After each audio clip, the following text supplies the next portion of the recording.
नमस्कार साथीहरू, देख्न सक्नुहुन्छ एक्सेलमा मैले सानो डाटा बनाएको छु जसमा डाटामा फोटो कसरी राख्ने भन्ने कुरा सिकाउन गइरहेको छु।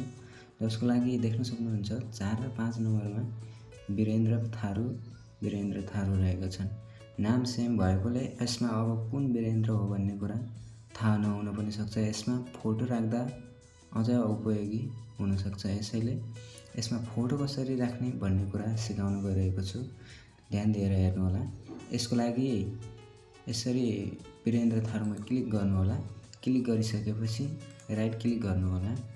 राइट क्लिक गरिसकेपछि देख्न सक्नुहुन्छ यहाँनिर इन्सर्ट कमेन्ट भनेर लेखेको छ। इन्सर्ट कमेन्टमा क्लिक गर्नुहोला। इन्सर्ट कमेन्टमा क्लिक गरिसकेपछि यस्तो प्रकारको इन्टरफेस देख्न सक्नुहुन्छ। यसको तल्लो भागमा गएर राइट क्लिक गर्नुपर्ने हुन्छ। यसमा राइट क्लिक गर्नुहोला। राइट क्लिक गरिसकेपछि यहाँनिर देख्न सक्नुहुन्छ फर्मेट कमेन्ट भनेर। फर्मेट कमेन्टमा गएर क्लिक गर्नुहोला।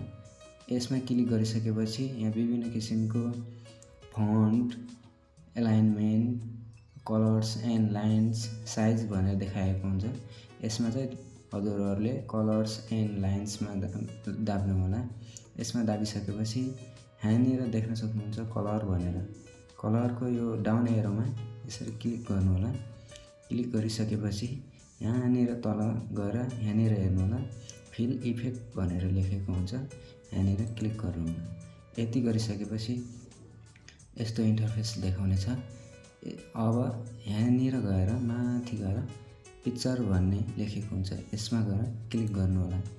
अब यति क्लिक गरिसकेपछि यहाँनिर देख्न सक्नुहुन्छ सेलेक्ट पिक्चर भनेर लेखेको हुन्छ। यसमा गएर क्लिक गर्नुहोला। अब देख्न सक्नुहुन्छ पिक्चरमा देखाएको छ। अब पिक्चर राख्दाखेरि कुनै एउटा पिक्चर सेलेक्ट गर्नुहोला। सेलेक्ट गरिसकेपछि यहाँनिर देख्न सक्नुहुन्छ इन्सर्ट भनेर लेखेको छ।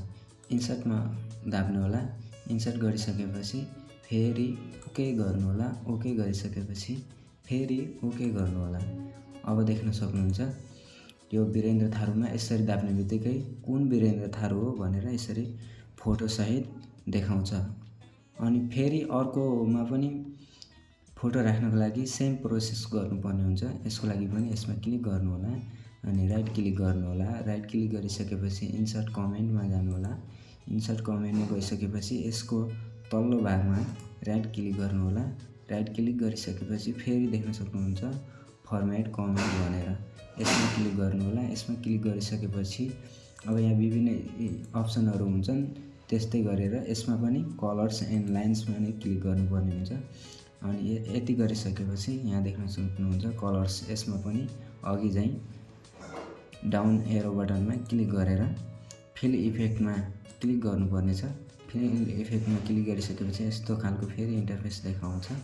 फेरि पिक्चरमा जानुपर्ने हुन्छ। पिक्चरमा गइसकेपछि फेरि सेलेक्ट पिक्चर गर्नुपर्ने हुन्छ। सेलेक्ट पिक्चर गरिसकेपछि अब कुन चाहिँ पिक्चर सेलेक्ट राख्ने हो त्यसमा यसरी सेलेक्ट गर्नुहोला। अनि यसरी पिक्चरमा सेलेक्ट गर्नुहोला अनि इन्सर्ट गर्नुहोला। इन्सर्ट गरिसकेपछि ओके गर्नुहोला। फेरि पनि ओके गर्नुहोला। अब देख्न सक्नुहुन्छ यो वीरेन्द्र थारू यस्तो फोटो समेत चिनिन सकिन्छ भने अर्को वीरेन्द्र थारूमा यस्तो कुन चाहिँ वीरेन्द्र थारूको पैसा कति हो भनेर अब यसबाट छुट्याउन सकिन्छ। धन्यवाद। यस्तै भिडियो हेर्नको लागि यो युट्युब च्यानललाई लाइक, सब्सक्राइब, कमेन्ट गर्न पनि नभुल्नु होला।